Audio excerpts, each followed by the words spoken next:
Golden Age yang dirahmati oleh Allah Subhanahu wa Ta'ala. Apa kabarnya?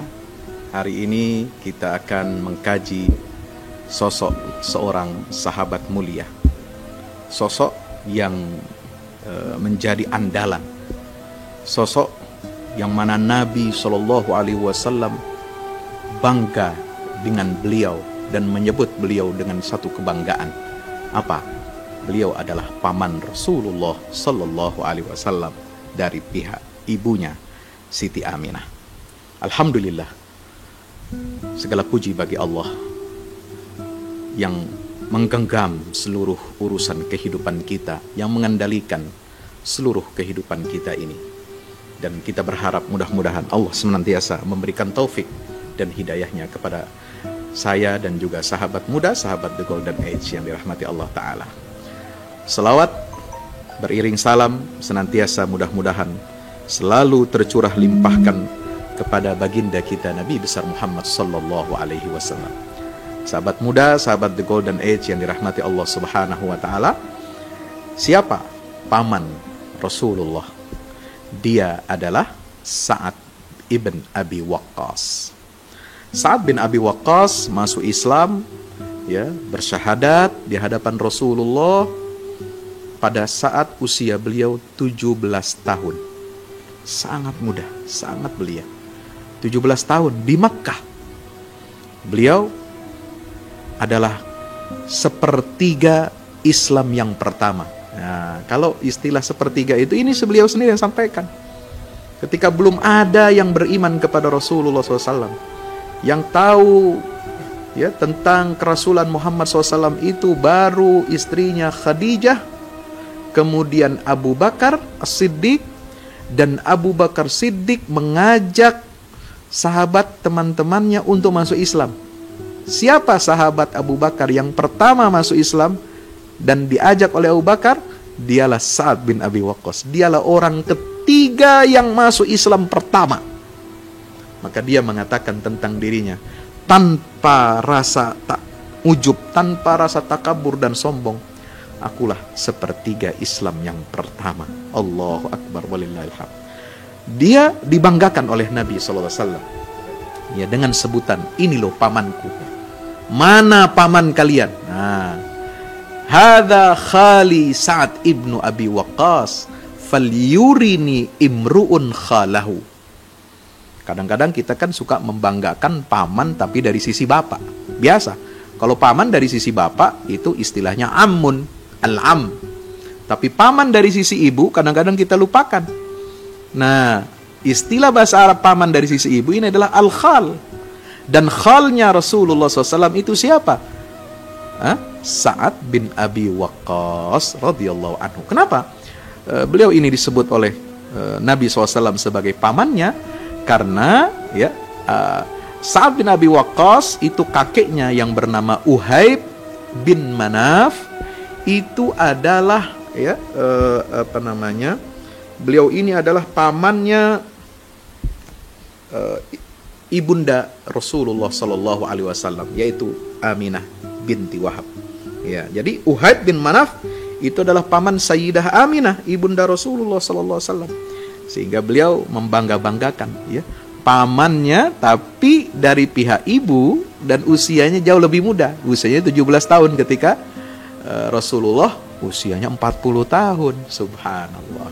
Ya, sahabat muda, sahabat yang dimuliakan Allah Subhanahu wa Ta'ala. Satu waktu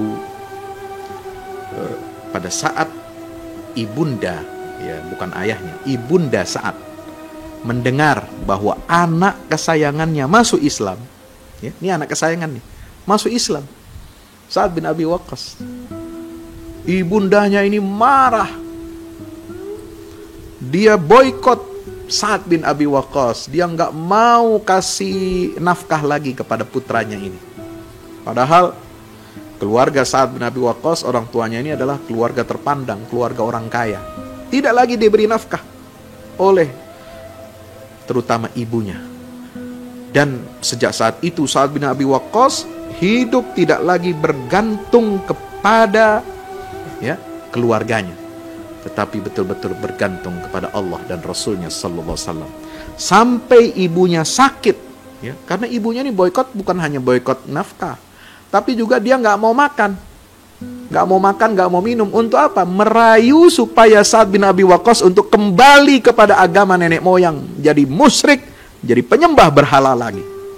Nauzubillah min zalik. Sampai betul-betul sakit ini ibu. Karena apa? Dia mogok makan, mogok minum. Ya. Untuk apa? Merayu supaya Sa'ad bin Abi Waqqas ini, ayolah balik kembali kepada agamamu. Ngapain kau ikut agama Muhammad? Ya. Ketika sakit keras menjelang mati ibunya, Sa'ad bin Abi Waqqas pun datang dengan izzah sebagai seorang muslim. Ya. La yakhafu fillahi laumata laim, tidak takut celaan orang-orang yang mencela. Imannya yang begitu membaja ketika ibunya masih membisikkan supaya saat ini ya dia luluh hatinya melihat kondisi ibunya yang sekrat, ya, ingin mati, ya, ingin mengajak dia kembali kepada agama nenek moyangnya. Dia bisikkan, Sa'ad bin Abi Waqqas bisikkan kepada telinga ibunya, wahai ibunda,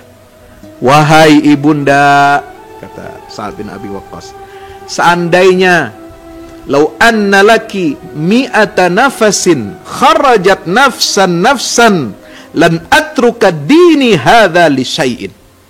Seandainya, wahai ibuku yang tercinta, engkau punya 100 nyawa, ya, engkau punya 100 nyawa, satu persatu nyawa itu keluar dari jasad, dari tubuhmu, demi Allah aku tidak akan berpindah, aku tidak akan tinggalkan agamaku ini yang aku cintai ini, karena satu hal kecil pun, ya, itu dianggap kecil, dianggap remeh, nyawa ibunya, ya, sampai dibilang kalau kamu punya 100 nyawa, keluar satu-satu nyawa itu nggak akan membuat aku ini pindah agama, kembali menyembah berhala. Nauzubillah min zalik. Maka dengan keteguhan imannya itulah anak muda yang sangat luar biasa ini, turunlah firman Allah Subhanahu wa ta'ala yang kita kenal, kita baca, kita hafal sampai hari kiamat.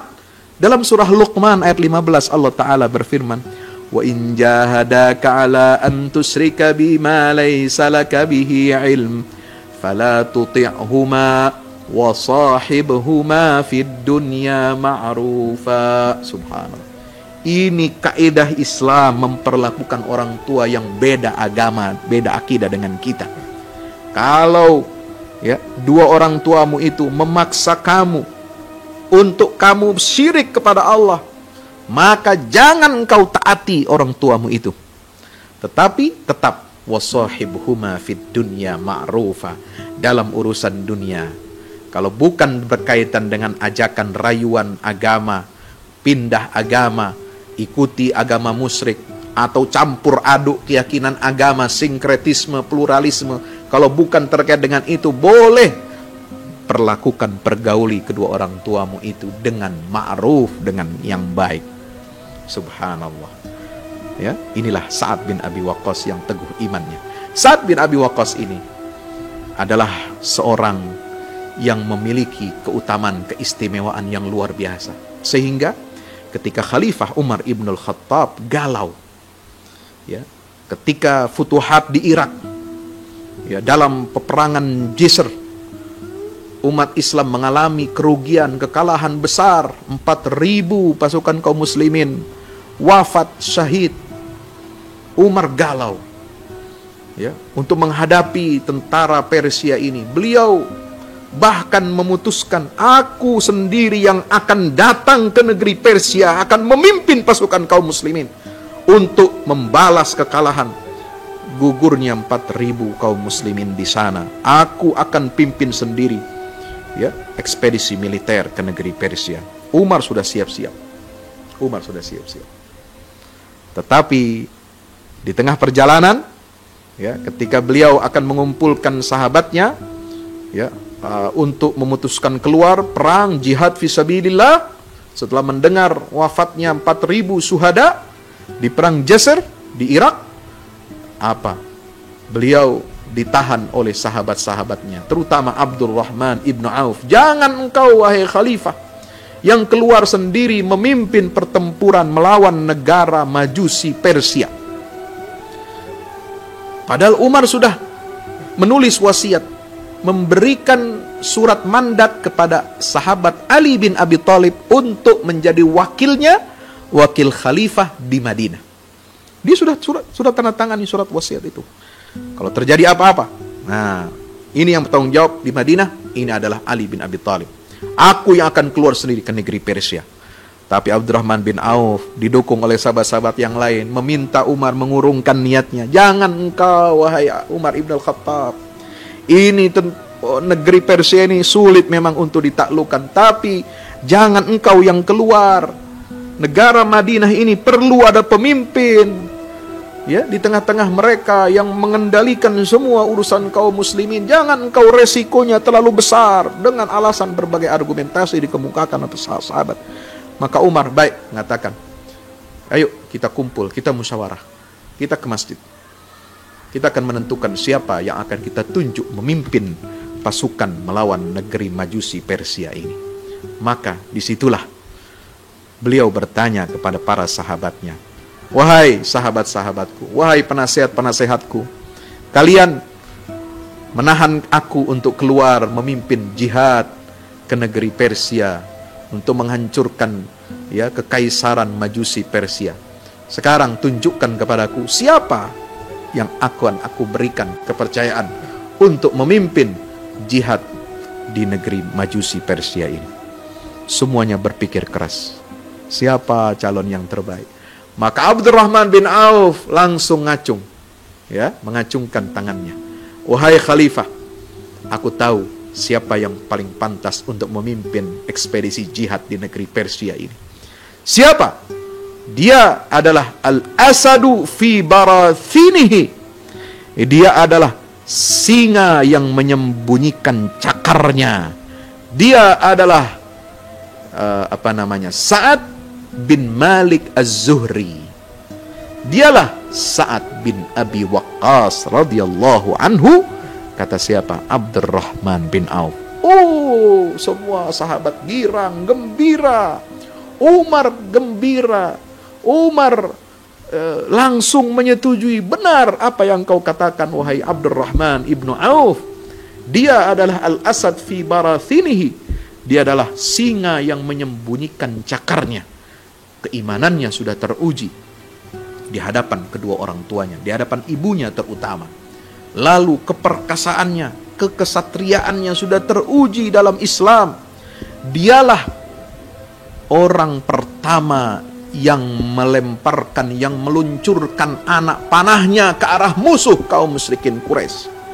Dia adalah Sa'ad ibn Abi Waqqas. Dialah yang didoakan oleh Rasulullah sallallahu alaihi wasallam dan diberikan jaminan dengan jaminan kedua orang tuanya Nabi. Irmi Sa'ad. Ya, lemparkan, luncurkan panahmu wahai Sa'ad. Karena Sa'ad bin Waqqas ini pemanah ulung. Ya. Panah yang dibidiknya, yang disasarnya tidak pernah meleset. Irmi Sa'ad, fidaka abi wa ummi. Lemparkan panahmu wahai Sa'ad bin Abi Waqqas. Ya. Tebusanmu adalah ayah dan ibuku, kata Rasulullah sallallahu alaihi wasallam. Allahumma salli wa sallim wa barik alaihi. Irmi Sa'ad fa inna fidaka abi wa ummi. Ya, beliau yang mendorong. Beliau adalah pemanah yang sangat ulung, ya. Pemanah yang sangat ulung ini yang luar biasa hebatnya. Orang pertama yang melepaskan anak panahnya dalam membela agama Allah.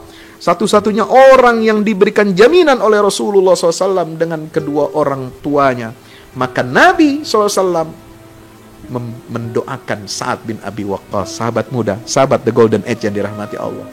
Dua kekuatan Sa'ad bin Abi Waqqas, dua kekuatannya, dua bekalnya dalam jihad fisabilillah, dalam hidup dan mati untuk Islam ini. Apa bekalnya Sa'ad bin Abi Waqqas? Cuma dua. Apa? Yang pertama, senjatanya adalah panah, dan yang kedua adalah doa yang mustajab. Nabi sendiri yang mendoakan Sa'ad bin Abi Waqqas. Ya, Nabi SAW berdoa kepada Allah Subhanahu wa ta'ala, Allahumma saddid ramyatahu wa ajib da'watahu. Ya Allah,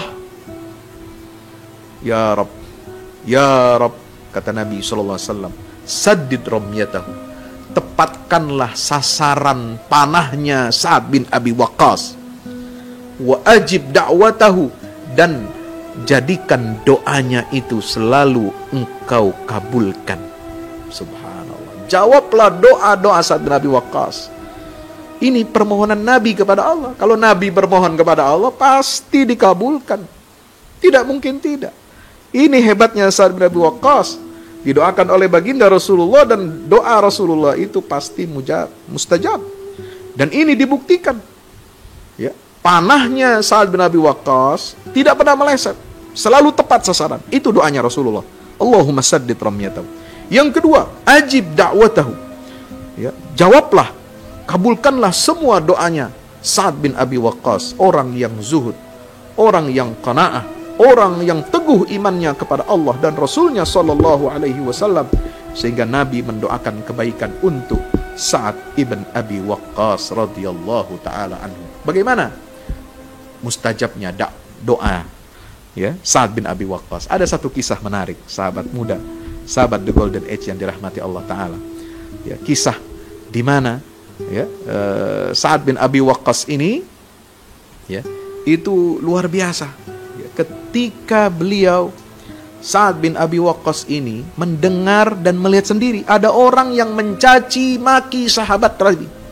Sahabat Rasul dicaci maki. Ketika terjadi fitnah di antara kaum muslimin, ya, ada orang Khawarij yang mencaci maki Ali bin Abi Thalib, Zubair bin Awam, Talha bin Ubaidillah, dan lain sebagainya yang terlibat dalam fitnah di antara para sahabat. Mendengar caci maki terhadap sahabat Nabi, padahal Nabi sudah melarang umatnya untuk dilarang mencaci maki sahabat. La tasubbu ashabi, la tasubbu ashabi, kata Rasulullah SAW. Ya, sebagaimana di pengantar keutamaan sahabat, ya, di acara ini di The Golden Age, saya sudah sampaikan hadisnya dari Rasulullah SAW. Maka Sa'ad bin Abi Waqqas melerai, ya, mengingatkan orang tersebut, jangan kamu caci maki sahabat-sahabat Nabi SAW. Tapi orang ini masih terus mencaci. Orang nggak tahu diri, orang kurang ajar. Ya, tentu beliau sampaikan dengan lembut. Ini gaya saya aja nih, ya, yang terlalu bersemangat, ya, mohon maaf, ya. Kalau kamu tidak menahan dirimu, kamu tidak cabut caci makimu terhadap sahabat-sahabat pilihan Rasulullah, aku akan berdoa kepada Allah Ta'ala untuk kamu. Lalu orang ini menjawab, emangnya lu siapa? Emangnya ente Nabi yang doanya diijabah oleh Allah? Sa'ad bin Abi Waqqas tidak peduli. Beliau pergi ke tempat wudhu, ambil air wudhu, lalu sholat sunnah. Lalu kemudian dia berdoa kepada Allah Subhanahu wa Ta'ala. Apa doanya Sa'ad bin Abi Waqqas? Ya Allah, sekiranya menurut ilmumu, laki-laki itu telah memaki segolongan orang yang memperoleh kebaikan darimu, dan caci makinya itu mengundang murkamu, maka jadikanlah itu sebagai tanda kekuasaanmu dan menjadi suatu pelajaran. Sa'ad bin Abi Waqqas berdoa. Hati-hati dengan doanya orang saleh. Apalagi doa orang saleh ini sudah didoakan oleh Rasulullah agar semua doa-doanya itu diijabah, dikabulkan oleh Allah Subhanahu wa Ta'ala. Tidak lama kemudian, sahabat muda, sahabat The Golden Age, apa yang terjadi? Ada dari salah satu pekarangan rumah, unta liar keluar dari pekarangan rumah itu, lalu menerobos orang-orang, ya, dan dia menuju sasarannya satu. Siapa? Laki-laki yang telah mencaci maki Ali bin Abi Thalib, Talha bin Ubaidillah, Zubair ibnul Awam, yang merupakan sahabat-sahabat pilihan Rasulullah SAW. Apa yang dilakukan oleh unta liar itu? Dia masuk, ya, dia terjang laki-laki tadi dan diseret di bawah kakinya, disepak, diinjak-injak oleh unta itu sampai orang itu terkapar dan mati. Ini doanya Sa'ad bin Abi Waqqas yang dikabulkan oleh Allah Subhanahu wa Ta'ala. Nah, maka dengan itulah ketika beliau memimpin pasukan kaum muslimin di Irak, ya, untuk menghancurkan dan untuk menaklukkan negeri Majusi Persia. Ya. Kekuatan beliau ada dua yang digunakan, panah dan doanya. Selalu ini yang dijadikan oleh beliau ketika memimpin, ya, pasukan di mana? Di Qadisiyah. Inilah perang pertempuran yang sangat menentukan. Dialah pemimpin panglima perang Qadisiyah. Dialah penakluk Madain. Dialah pemadam api Majusi yang disembah ribuan tahun oleh bangsa Persia dan raja-raja Persia kuno. Subhanallah. Dia mengandalkan dua, panah dan doanya yang senantiasa diijabah oleh Allah Subhanahu wa ta'ala. Sahabat muda, sahabat The Golden Age yang dirahmati Allah Subhanahu wa ta'ala, bagaimana dia selalu memompa semangat para sahabat, ya, pasukannya, kaum muslimin. Ya, beliau menghadapi ratusan ribu tentara Persia dan bernegosiasi dengan Rustum, panglima tertinggi kerajaan Persia. Dia utus seorang sahabat namanya Rib'i bin Amir. Ditanya oleh Rustum, ini orang Badui, ini orang Arab ini, ya, jauh-jauh datang ke negeri Persia. Ditanya oleh Rustum, kalian mau ngapain? Datang kemari, mau nantang kami? Emangnya kalian siapa? Apa jawaban utusan Sa'ad bin Abi Waqqas? Subhanallah, kami adalah nahnu qawun ibta'athana Allah linukhrijal ibad min ibadatil ibad ila ibadati rabbil ibad. Satu, kami adalah kaum yang diutus oleh Allah, dilahirkan, ditetapkan oleh Allah Subhanahu wa ta'ala untuk mengentaskan manusia dari penghambaan kepada sesama hamba, sesama manusia, hanya untuk menyembah Allah semata-mata. Wa min dhiqid dunya ila sa'atid dunya wal akhirah. Kami yang kedua diutus oleh Allah untuk apa? Mengentaskan manusia, mengeluarkan manusia dari sempitnya dunia menuju ke lapangan hidup dunia dan akhirat. Wa min jawril adyan ila adlil Islam.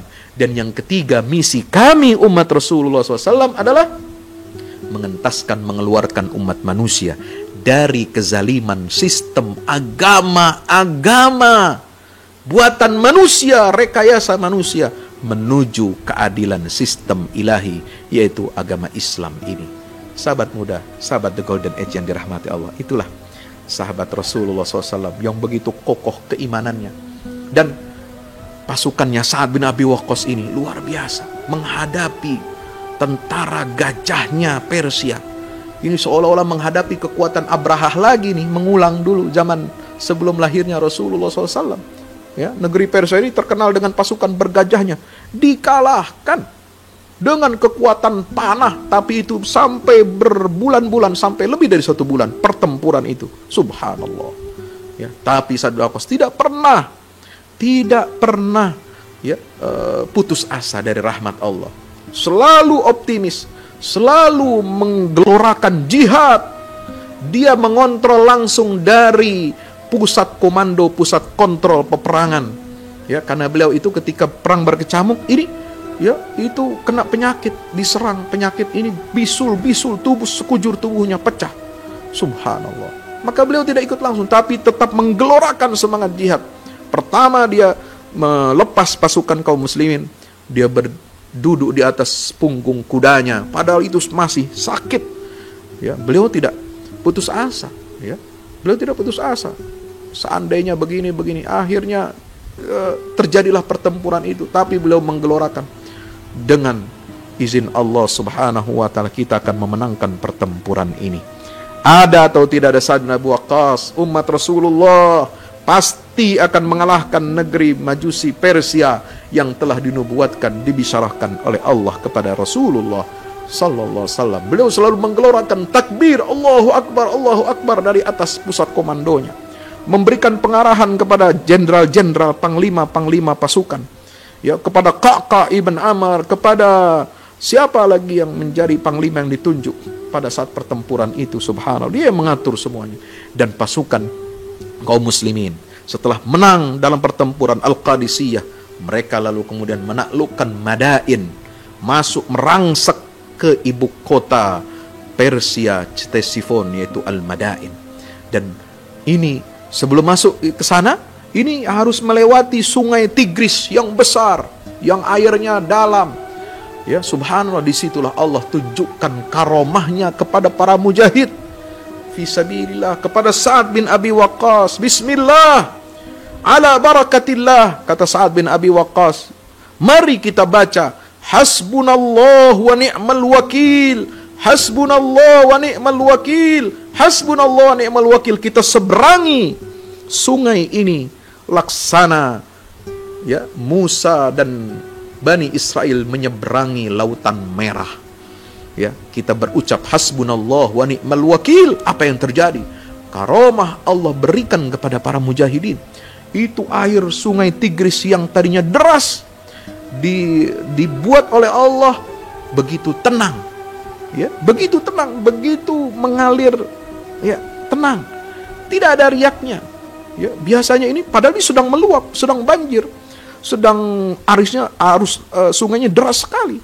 Tapi ketika pasukan mujahidin dipimpin oleh Sa'ad bin Waqqas ini melewati sungai itu dan mereka membaca hasbunallah wa ni'mal wakil, berserah diri hanya kepada Allah, cukuplah Allah sebagai wakil kami, sebagai penolong kami. Apa yang terjadi?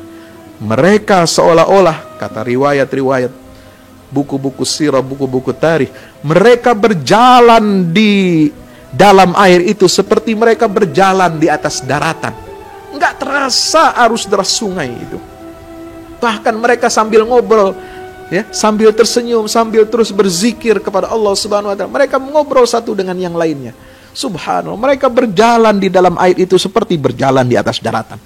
Allahu akbar walillahil hamd. Inilah kemuliaan karamah yang ditunjukkan oleh Allah untuk terwujudnya bisyarah Rasulullah sallallahu alaihi wasallam bahwa umat Islam pasti akan menaklukkan negeri Majusi Persia dan memadamkan api pemujaan bangsa Persia yang dilakukan ribuan tahun, dipadamkan selama-lamanya, tidak ada bekasnya sampai saat ini hingga hari kiamat nanti. Sahabat muda, sahabat The Golden Age yang dirahmati Allah Subhanahu wa taala, keikhlasan. Sa'ad bin Abi Waqqas adalah orang yang ikhlas, orang yang ringan ibadahnya, orang yang senantiasa diterima ibadahnya oleh Allah Subhanahu wa taala. Jiwanya bebas, imannya begitu tertancap, begitu dalam, dan keikhlasan yang amat luar biasa dalam amalnya.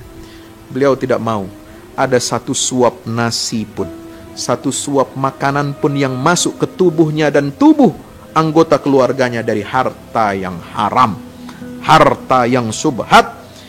Tidak mau hartanya tercampur dengan harta yang subhat, apalagi yang haram. Inilah kehebatan Sa'ad ibn Abi Waqqas radhiyallahu ta'ala anhu. Sahabat muda yang dirahmati Allah ta'ala, apa kata Allah Subhanahu wa taala ini memberikan harta banyak kepada Sa'ad bin Abi Waqqas. Dan dari apa yang dihadapinya ketika Nabi Haji Wada, beliau sempat sakit, ya. Lalu Rasulullah menjenguk Sa'ad bin Abi Waqqas ketika sakit pada saat Nabi Haji Wada. Beliau sudah membuat wasiat, ya Rasulullah, aku punya harta yang banyak dan ahli warisku hanya seorang anak perempuan. Bolehkah aku sedekahkan 2/3 hartaku di jalan Allah Subhanahu wa ta'ala? Apa jawab Rasulullah? Tidak. Harta wasiat, engkau hanya boleh mewasiatkan hartamu disedekahkan paling banyak 1/3. Dan 1/3 itu sudah banyak. 1/3 harta itu sudah banyak. Jangan 2/3, 1/3 saja. Itu sudah maksimal. Ini tuntunan Islam yang diberikan oleh Rasulullah SAW kepada kita seluruh umatnya. Karena pertanyaan siapa? Sa'ad bin Abi Waqqas radhiyallahu ta'ala anhu wa ardah. Kata Nabi melanjutkan, ya, lebih baik engkau wahai Sa'ad meninggalkan ahli waris dalam keadaan mampu daripada membiarkannya dalam keadaan miskin. Setiap nafkah yang engkau keluarkan dengan mengharapkan ridha Allah Subhanahu wa taala, pasti engkau akan diberikan pahala, walaupun bahkan hanya sesuap makanan yang kau suapkan di mulut istrimu. Sesuap makanan yang kita suapkan ke mulut istri kita, itu berpahala. Ayo sahabat muda yang dirahmati Allah, ya, jadi orang yang romantis.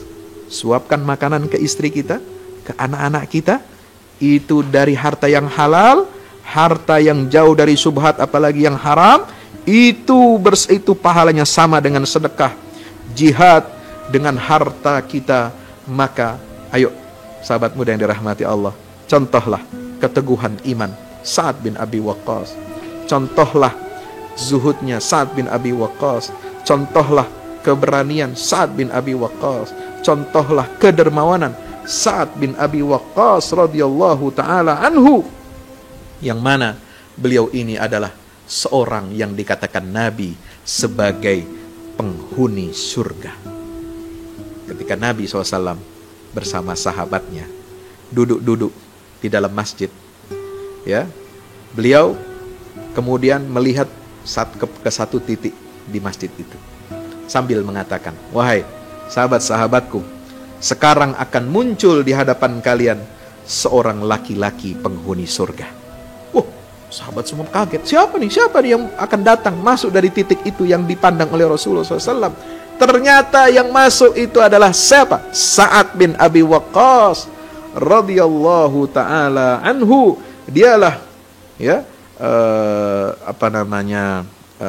Sa'ad bin Abi Waqqas itu masuk dari titik yang dipandang oleh Rasulullah. Maka ini menimbulkan apa? Kecemburuan sahabat Nabi. Sahabat Nabi ini kepo, ya, kepo. Sahabat muda pengen tahu, penasaran. Bukan cemburu jelek, bukan cemburu buta, bukan. Tapi mereka ingin mendapatkan kemuliaan, keutamaan seperti halnya Sa'ad bin Abi Waqqas. Kenapa Sa'ad bin Abi Waqqas ketika masuk dalam masjid dari pintu yang dipandang oleh Rasulullah dikatakan ini akan datang di hadapan kalian sekarang laki-laki seorang penghuni surga? Maka dia dibuntuti oleh Abdullah bin Amr ibnul As, sahabat Nabi SAW. Sahabat muda juga ini, putranya Amr ibnul As. Dia buntuti Sa'ad bin Abi Waqqas sampai ke rumahnya. Ditanya, wahai abangda, wahai kakakku, wahai Sa'ad bin Abi Waqqas, wahai paman Rasulullah SAW, apa yang menyebabkan engkau sampai diberikan kabar gembira oleh Rasulullah bahwa engkau adalah laki-laki penghuni surga? Apa jawab Sa'ad bin Abi Waqqas? Sa'ad pun berkata, aku tidak beramal, aku tidak beribadah lebih banyak dari kalian. Ini tawaduknya sahabat nih, ya. Jadi kalau sahabat muda, apalagi yang baru hijrah, jangan sombong, jangan takabur, jangan sok, gue udah hijrah nih, lu belum. Gue udah suci nih, lu masih kotor. Enggak, jangan begitu. Kita nggak boleh sombong dengan iman, dengan amal kita, dengan hijrah kita, dengan segala kesalehan dan amal saleh kita. Jangan sombong. Kita harus merendahkan hati di hadapan orang lain. Ya, contoh Sa'ad bin Abi Waqqas, sahabat muda rahmati Allah. Aku tidak beramal dan tidak beribadah lebih baik dari kalian, tidak lebih banyak dari kalian. Hanya saja ada satu yang aku lakukan. Aku tidak pernah menyimpan rasa dendam, rasa dengki dan keburukan kepada seorang pun dari kaum muslimin. Subhanallah. Inilah rahasia calon penghuni surga. Karena itulah ayat Al-Quran di surat Al-A'raf, ayat Al-Quran di surah, kalau tidak salah selain Al-A'raf itu ada surah, ada satu lagi saya lupa. Wa naza'na ma fi sudurihim min ghillin ikhwanan ala sururin mutaqabilin. Ciri penghuni surga adalah mereka yang sudah dicabut dari hati mereka, ya, rasa dendam, rasa dengki, iri kepada saudara-saudaranya. Sebab apa? Mereka nanti akan berteman, bersaudara di dalam surganya Allah Subhanahu wa taala, ala sururin mutaqabilin. Mereka duduk di atas dipan-dipan sambil memandangi teman-teman, sahabat-sahabat dan tetangga-tetangganya di dalam surganya Allah taala. Jauhi dengki, buang iri hati dalam diri kita, sahabat muda yang dirahmati Allah. Ya, jangan dengki, iri hati karena beda kelompok, beda ormas, beda halaqah, beda pengajian, beda ustadz, beda guru. Ayo kita saling husnuzon, berbaik sangka kepada sama muslim. Jangan ada dengki di antara kita, sebagaimana jangan ada dusta di antara kita. Maka itulah Sa'ad bin Abi Waqqas adalah orang yang selamat, salah satu sahabat Nabi SAW yang selamat dari fitnah, ya, dari fitnah di antara kaum muslimin yang terjadi di masa Khalifah Ali bin Abi Thalib. Fitnah itu berkobar-kobar sehingga terjadi dua pertempuran yaitu perang Jamal dan perang Siffin setelah terbunuhnya khalifah yang ketiga, Utsman bin Affan. Satu-satunya, atau bukan satu-satunya, ada seorang sahabat yang menghindari api fitnah itu. Dialah Sa'ad ibn Abi Waqqas radhiyallahu ta'ala anhu. Beliau menasihatkan begini. Nah, dia begini menasihatkan. Ya, kenapa ditanya, ya? Ala tuqatil, kenapa engkau tidak berperang? Wahai Sa'ad, kenapa engkau tidak memihak salah satu pihak? Fa innaka min ahli syura, engkau itu adalah ahli syura, ahli musyawarah. Wa anta ahaqqu bihadzal amri min ghairik, engkau lebih berhak. Ya. Nah, apa jawaban Sa'ad bin Abi Waqqas? La uqatil, aku tidak akan berperang, memerangi sesama saudaraku sendiri. Hatta ta'tuni bisayfin lahu ainan wa lisan wa syafatan, sampai kalian mendatangkan untukku, membawakan untukku pedang. Pedang itu punya dua mata, pedang itu punya lidah, pedang itu punya dua bibir. Ya'riful mu'min minal kafir, yang bisa membedakan mana yang mukmin dan mana yang kafir dari saudara-saudara kita yang berperang ini. Faqad jahadtu wa ana a'riful jihad. Jangan ajari saya bagaimana cara berjihad di jalan Allah. Aku telah berjihad dari muda, dan aku paling tahu bagaimana rasanya berjihad di jalan Allah. Harus membedakan mana yang muslim, man mukmin, dan mana yang kafir. Kalau kalian bisa sanggup mendatangkan ada pedang yang punya dua mata, punya satu lidah dan dua bibir, dia bisa melihat, bisa berbicara, bisa membedakan mana yang mukmin, mana yang kafir dari orang-orang yang berperang ini, aku baru akan ikut perang. Ya, kalau ada perang, pedang yang bisa bicara begitu, bisa membedakan, nih pedang otomatis bisa bicara, ya, membedakan mana yang mukmin, mana yang kafir. Kalau bisa seperti itu, aku baru bisa ikut perang bersama kalian. Subhanallah. Ini diriwayatkan, ya, di dalam kitab dalam kitab yang ditulis oleh seorang ulama, ya, dalam kitab Hilyatul Auliya. Subhanallah. Ya, dalam Tahdzib Hilyatul Auliya jilid 1 halaman 95 nukil ucapan Sa'ad ibn Abi Waqqas radhiyallahu ta'ala anhu. Inilah nasihat Sa'ad bin Abi Waqqas untuk kita semua agar bisa kita menteladaninya. Dan ada satu lagi nasihat yang unik, yang istimewa dari Sa'ad ibn Abi Waqqas. Apa? Ya bunayya iyyaka wal kibar. Wahai putraku, jangan engkau sombong. Wal yakun fima tasta'inu bihi.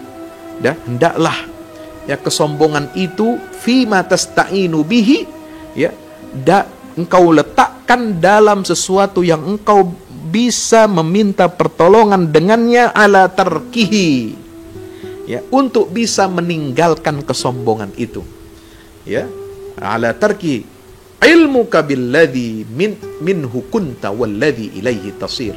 Kaifal kibar ma'an nutfati allati minha khuliqat والرحم التي منها قذفت والغذاء الذي به غذيت.